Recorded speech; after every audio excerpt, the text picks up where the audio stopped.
We're very excited to be one of the 6 projects who've been shortlisted for Glasgow City Region Investment Zone funding. The project itself is about delivery of the Maritime Supply Chain Innovation Centre.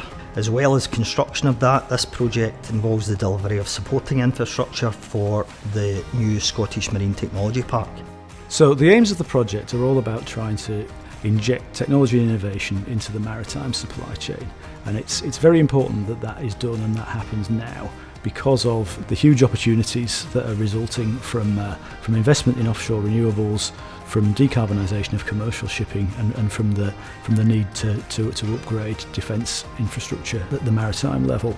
At its heart, I view this as a regeneration project. It's about bringing a long-term vacant and derelict site back to life, but also bringing jobs to an area that suffered more than most from decades of industrial decline. As a young professional in the industry, I'm quite excited to be part of a project that could potentially change the Scottish maritime industry. We have partnerships with the Dunbartonshire Council and the University of Strathclyde, which we're really happy to be working with.